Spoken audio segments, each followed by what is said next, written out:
I'm here at Colwyn Bay's Mars Regatta, and as you can see, it's very busy.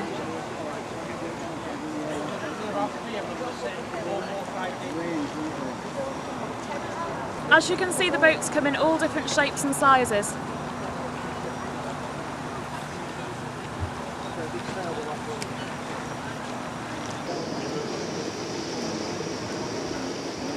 Okay, so could you tell us a little bit about this model that you've got here? Certainly, this model was built in 1934 and it's constructed all of tin plate and brass.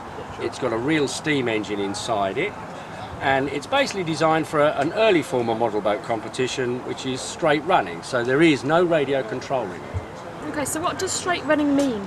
Straight running was the very early form of model boat competition before the invention of radio control for models. So basically we actually send the boat down the targets, which are 60 yards away. It's very much like playing darts with a model boat. As you can see now, we've got the whole thing steamed up now. So inside there, the boiler's very hot, producing a lot of steam. It's now going down into the engine here. As you can see, large flywheel. That's the one thing about steam is it's alive. The small steam engine in there is pushing round this very large propeller.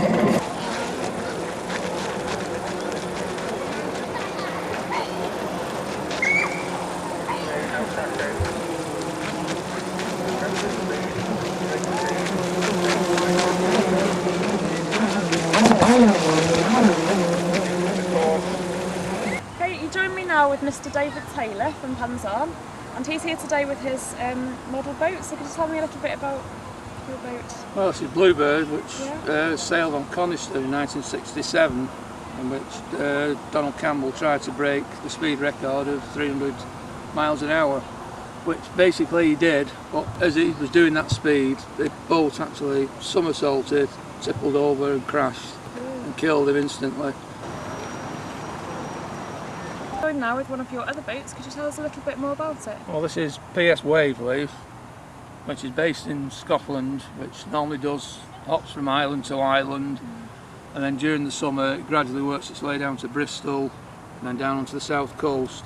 It's built plank on frame. It's taken me 4 or 5 years to build, on and off. Basically everything bar the figures is all scratch built. Inside it's run on 12-volt battery with light. It's got all the lighting on and everything, which I know you can't see. All the figures are purchased. I've not made the figures, they're all purchased. Very detailed. Yeah. Well, everybody says it's the figures that make it, because before the figures were on, it looked so plain. Brings it to life, doesn't it? Yeah.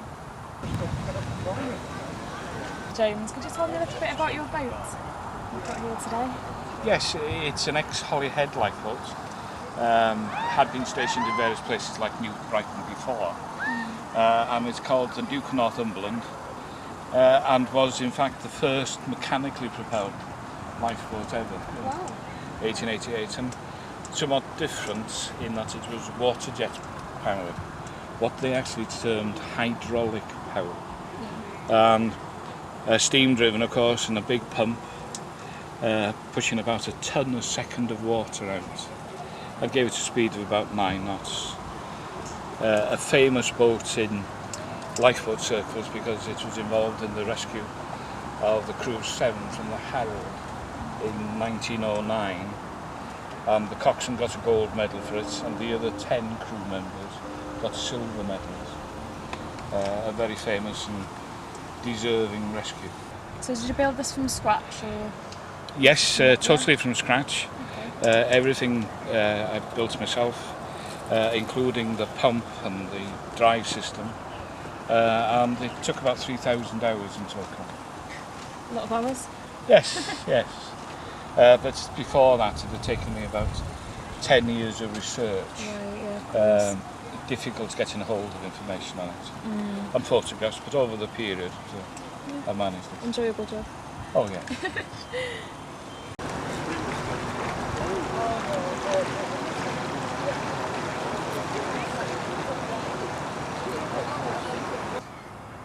I'm joined now with Paul Brassington and his model submarine. Correct, yes.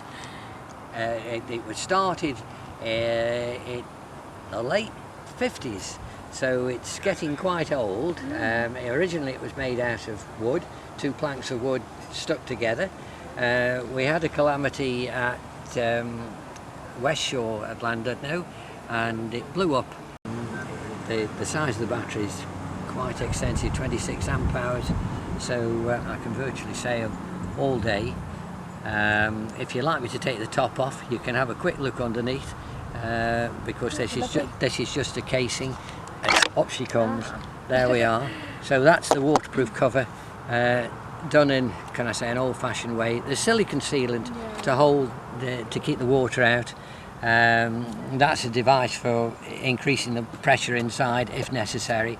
We've got a table tennis ball there, which is released automatically if you lose radio contact, with, I suppose, about 15 foot of nylon there, so you can see where it is even if you can't reach it.